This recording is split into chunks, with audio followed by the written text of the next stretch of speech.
Earlier today, I finished reading The Crippled God by Stephen Erickson. This is the 10th and final book in the series known as the Malazan Book of the Fallen, which I have been reading sort of on and off for about 5.5 years. They are very long books, but it shouldn't normally take that long. I've read a lot of other things in between. If this was the only series I was reading, I could have done it in probably a year. But um, so my history with this series goes back quite a long way. I actually read Gardens of the Moon, the first book in the series, for the first time in 2017. Um, like the end of 2017, I think, about 8 years ago. Um, but I liked it, but I didn't love it, so I didn't feel compelled to read the rest of the series.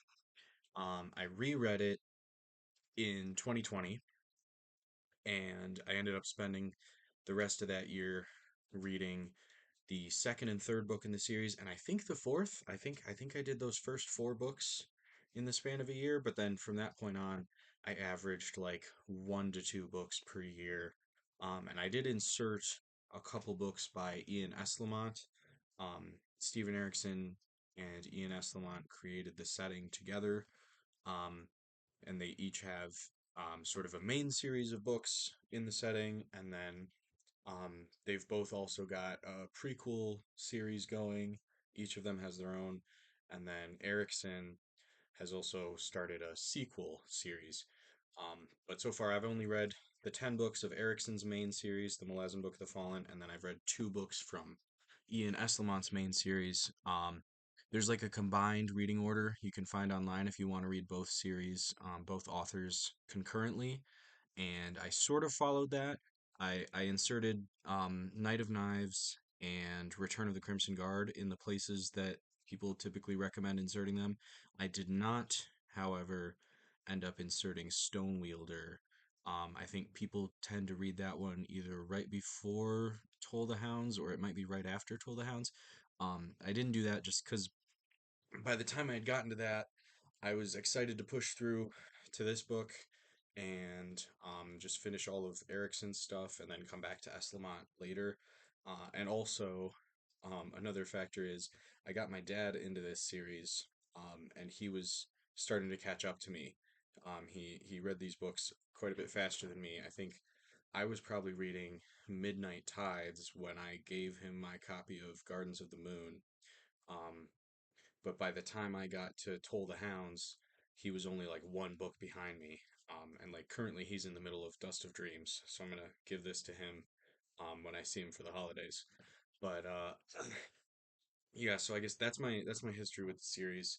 I was in the middle of the series when I started my channel, which is why I haven't talked about these books on YouTube before.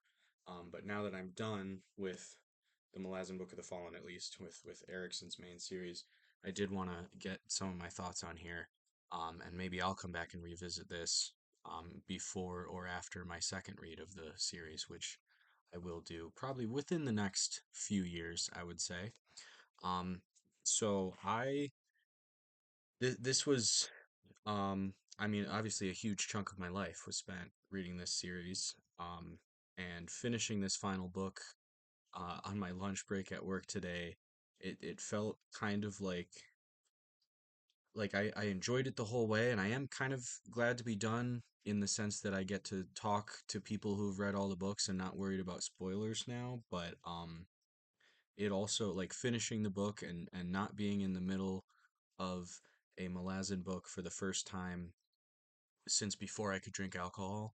The first time since I was in the middle of college. It's kind of crazy to see this chapter of my life come to an end, and honestly, it kind of felt like putting down a beloved pet. Um, but I don't know. Within the next couple of months, I'll probably go back and read the next book from Eslamont's series. And then after I finish his, I'll do some of the prequels and sequels maybe. And then in a few years I'll come back and reread this series. But yeah, it's I I feel like so there's this thing that fans of the Malazan books like to say, which is somewhat glib, but I think fundamentally true. which is that the series is basically a 10 million, no, not 10, 3 million word, 10 books, a 3 million word essay about compassion. Again, people are being a little bit glib when they say that, but it's basically true, I think. That seems to be the common thread between all of the most emotionally resonant moments in these books. And certainly in the climax of this book in particular, is this idea um, of people, the people that the book seems to be rooting for, the people that the book seems to be glorifying, are people who are finding the bravery and the strength to show compassion to each other and to others, particularly like weak or downtrodden people, in the face of all of these horrible things that are inflicted upon people by each other or by the gods or by nature or whatever. Um, just people finding compassion for each other in the face of those things. That's a huge part of this book in particular, but it's also there in all of the books. Um, and I found that very emotionally resonant. I found it just a very powerful thing to base such a huge series around. Um, and I think that's maybe not the type of theme you would expect like a military epic fantasy series to be about, but that seems to be Erickson's main message through all of these, and it's dressed up in all of the military fantasy stuff. It's dressed up in his interest in anthropology. There's a lot in these books about different cultures meeting, and a thing he comes back to a lot throughout the series, not so much in this book, um, a little bit in the previous one, is the conflict between nomadic peoples and settled peoples. I know that's a huge thing throughout history, and as an anthropology nerd, I'm sure he's read a lot about conflicts like that, and I'm sure he's picked up on the fact that that's a recurring thing throughout human history across basically the whole world. Anywhere that there are nomadic peoples, nomadic cultures living adjacent to settled cultures, there's going to be conflicts, and those conflicts tend to look pretty similar. So that's another thing that he comes back to throughout the book. But the main like theme seems to have to do with what I was saying about compassion there. Um, yeah, it's I don't know. I think when I do my reread, I'll probably make videos about each book as I go through that. Um, but yeah, I mean, this is just kind of my thoughts. Like, what is this like? About 6 hours after finishing the final book, and I'm still kind of reeling from that emotionally.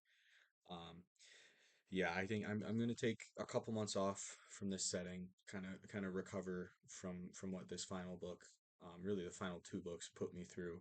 Really, the final three books actually. Toll the Hounds was a lot emotionally as well. So I'm gonna take a couple months to recover from that. Um, Again, as I said, I've been, working through these very slowly. It's like I'll read like a couple hundred pages and then I'll go read a bunch of other books and then I'll come back in like a month and read a couple hundred pages. Um, so I've been averaging, other than that first year that I read like four books, I've been averaging like one to two of these books per year, I think. So the final three books has been like it's been a while. I was reading Toll the Hounds when my dad and I went on a trip to India, which was August of 2023. I think I finished Toll the Hounds probably almost exactly 2 years ago. So then last year I was mostly reading Dust of Dreams, and then I started this over the summer and I just finished it. So I've been working through these books very slowly, and those last three books has been like 2 years of my life, and all three of them are very emotionally heavy, um, and involve the ends of the arcs of a lot of characters that you've been with throughout the whole series up to that point. So I need a little bit of a break. But I have the rest of Ian Eslamont's books to read. Stone Wielder, which I could have inserted, but I didn't. and then he's got three more books that you're not supposed to insert. They take place either at the same time as this one or slightly after. So I'm going to read those as well after Stonewielder, and then I know Ian Eslamont has a prequel series that I'll look to at some point. But I think slightly higher priority for me would be Erickson's prequel series, and Erickson's sequel series, both of which are supposed to be trilogies, and both of which have two books out of three published so far. Um, and maybe by the time I'm ready to reread this series, maybe those two trilogies will be done, and then when I finish my reread, I can finish those. Um, yeah, we'll see. But yeah, that's where I'm gonna go from here in terms of my epic fantasy reading. Um, yeah, this it's been a wild ride.